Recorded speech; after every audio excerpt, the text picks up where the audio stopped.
Olá pessoal, eu sou a Bruna, professora de Biologia aqui da Oficina do Estudante, e eu vim aqui para dar uma super dica para vocês para o Enem, que é uma aula de ecologia. A aula de hoje vai ser sobre interações ecológicas, que são as relações que tem entre os seres vivos e entre eles e o meio ambiente. Dentro das relações entre os seres vivos, eu tenho relações intraespecíficas, que são entre os indivíduos de uma mesma espécie, e eu tenho as relações interespecíficas, que são entre indivíduos de espécies diferentes. Dentro dessas relações, posso classificá-las como harmônicas, quando elas são boas e são vantajosas para alguns indivíduos, ou eu posso chamá-las de desarmônicas, quando elas vão causar prejuízos para alguns ou para ambas as espécies. Tudo bem? Vamos começar falando sobre as sociedades. Os animais que vivem em sociedades, eles vivem no mesmo lugar, mas eles não estão unidos fisicamente. Dentro dos animais que vivem em sociedade, os exemplos mais famosos são os insetos, como as abelhas, as formigas e os cupins.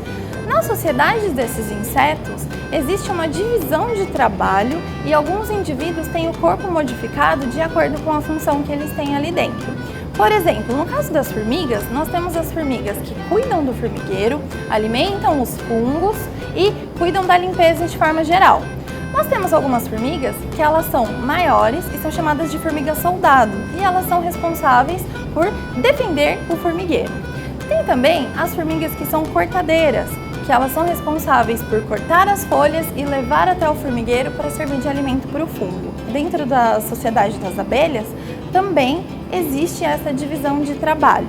Algumas são responsáveis por cuidar da colmeia, por alimentar as larvas jovens, e no caso dos machos, a função deles é fecundar a rainha para gerar novos indivíduos. Passando para as colônias, que é uma outra relação em que os indivíduos vivem juntos, mas dessa vez eles estão unidos fisicamente, como por exemplo acontece nas colônias de quinidários, que a gente chama de corais.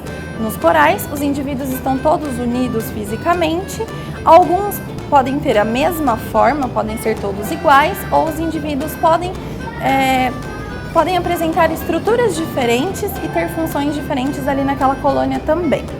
Outro exemplo é na caravela, que também são quinidários, que vivem unidos fisicamente e eles possuem uma bexiga de ar para que ela possa flutuar. Passando agora para as relações desarmônicas, nós temos o canibalismo e a competição. No caso do canibalismo, ela vai ocorrer quando os animais acabam se alimentando de animais da mesma espécie. Um exemplo famoso é o caso da aranha viúva negra, que se alimenta do macho após a cópula. Isso ocorre para que a aranha fêmea obtenha os nutrientes necessários para que ela consiga levar adiante a gestação, já que é um gasto energético muito grande para ela. Isso pode ocorrer também em algumas situações de estresse em ratos ou coelhos que vivem em cativeiro. Eles se reproduzem muito rapidamente. Quando esse espaço e a quantidade de alimentos e água disponível começa a ficar escasso, então eles se alimentam dos filhotes ou dos animais menores e mais fracos para fazer um controle populacional. A competição intraespecífica, ela acaba por ser desvantajosa para ambas as espécies que estão envolvidas. Por quê? Nessa história deles entrarem em confronto por recursos, por alimento ou por fêmeas, acaba que tendo um gasto energético muito maior e eles podem acabar saindo machucados se eles tiverem contato físico, se eles entrarem numa briga. Então ela acaba por ser desvantajosa porque há perdas para ambos. Passando para as relações interespecíficas, dentro das relações harmônicas eu tenho mutualismo, protocooperação, inquilinismo e comensalismo. Uma relação de mutualismo é uma relação que ela é vantajosa para ambas as espécies envolvidas. O que acontece? Como o próprio nome diz, existe uma ajuda mútua entre elas. Porém, ela é uma relação de dependência. Esses organismos, eles precisam estar juntos. Se eles forem separados, eles não sobrevivem. Um exemplo clássico de mutualismo são os líquens, que são formados por algas e fungos. Nos líquens, as algas são os seres fotossintetizantes e eles são responsáveis por sintetizar a matéria orgânica. E os fungos são responsáveis por proteger, dar água e nutrientes para essas algas. Essa relação também ocorre entre os mamíferos ruminantes e as bactérias que vivem em seu trato digestivo, auxiliando na digestão de alguns componentes, assim como ocorre com os cupins e os protozoários que vivem em seu intestino, que fazem a digestão da celulose. A próxima relação que eu vou falar é a de protocooperação. Assim como o mutualismo, ela é vantajosa para ambos os indivíduos que estão envolvidos, porém, ela não é obrigatória. Se eles estiverem juntos, é boa, mas se eles estiverem separados, não causa nenhum tipo de problema. Um exemplo mais famoso é o do paguro com as anêmonas do mar. O crustáceo, ele pega conchas que estão abandonadas e ele vive dentro delas. E ele coloca anêmonas em cima dessa concha. A vantagem para o paguro é que as anêmonas, por elas terem as células urticantes, elas funcionam como uma defesa para ele. E a vantagem para as anêmonas é que quando ele se movimenta, conforme ele se desloca, ele pode levar elas a lugares onde tem mais alimento disponível. Outro exemplo é também entre as anêmonas e o peixe-palhaço. O peixe-palhaço vive entre as anêmonas porque a urtiga presente nelas não faz mal para ele. Então, ele vive no meio delas, elas são como uma defesa para ele e os restos de alimento do peixe-palhaço ficam para as anêmonas. Então, é vantajosa para ambos, mas se eles estiverem separados, eles sobrevivem sem nenhum problema. A próxima relação é o inquilinismo, que é quando o indivíduo utiliza o outro como suporte ou como abrigo, sem causar prejuízos para ele. Um exemplo é do peixe-agulha, que utiliza o corpo do pepino do mar como esconderijo. Para o pepino do mar não causa nenhum problema, mas para o peixe-agulha é vantajoso porque ele se esconde lá dentro. No caso de algumas plantas, como orquídeas e bromélias, elas vão utilizar as árvores como suporte, para que elas consigam ficar mais altas e receber mais luz do sol. Esse caso específico de inquilinismo é chamado de epifitismo. Outra relação muito legal, harmônica e interespecífica é a relação de comensalismo.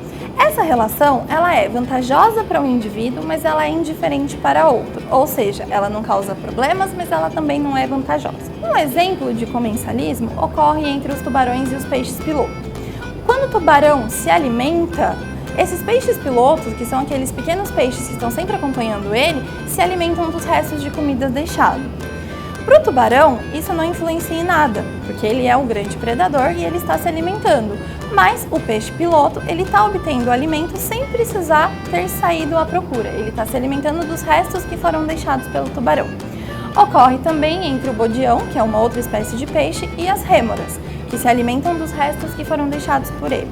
Para o bodião não faz diferença nenhuma, mas para as rêmoras é vantajosa porque ela está obtendo alimento sem ter trabalho. Passando para as relações desarmônicas, a primeira relação é o amensalismo, que também pode ser chamada de antibiose. No amensalismo, um indivíduo libera uma substância que impede o desenvolvimento de outras. O caso mais famoso de amensalismo ocorre entre alguns fungos que produzem a penicilina, que é uma substância antibiótica que não deixa as bactérias crescerem ali. Isso ocorre também entre os eucaliptos, que liberam no solo uma substância que não deixa que nenhuma planta se desenvolva ao redor dele. Outra relação desarmônica é o parasitismo. Ela vai ocorrer quando um organismo, o parasita, se aloja no corpo de outro, que é o hospedeiro, e ele obtém os nutrientes e acaba por causar danos a esse hospedeiro. Os parasitas, eles podem ser chamados de ectoparasitas quando estão do lado externo do corpo, como por exemplo um carrapato, ou eles podem ser chamados de endoparasitas, quando eles estão na parte de dentro, como vírus e protozoários. A competição vai ocorrer quando duas ou mais espécies que têm o mesmo nicho ecológico vão disputar por um recurso. Nessa disputa, um vai sair vencedor e o outro vai perder. O perdedor, ele pode ser morto ou ele pode migrar para outra região. A última relação vai ser a relação de predação, quando um indivíduo se alimenta de outro. No caso de animais que se alimentam de plantas, a gente chama de herbivoria. Quando eles se alimentam de outros animais, a gente chama de predatismo. O indivíduo que se alimenta é chamado predador e o indivíduo que serve de alimento é a presa. Essa relação ela vai ser vantajosa para o predador se ele conseguir capturar a presa e vai ser desvantajoso para a presa se ela for capturada. No entanto, os predadores e as presas, eles possuem adaptações que facilitam na hora deles fugirem dos predadores ou dos predadores se aproximarem das presas. Mas esse é um assunto para uma próxima aula. Pessoal, então é isso. Se inscrevam no canal, deixem um comentário aqui no vídeo e até a próxima. E ó, foco no Enem, sai do Netflix e vai estudar.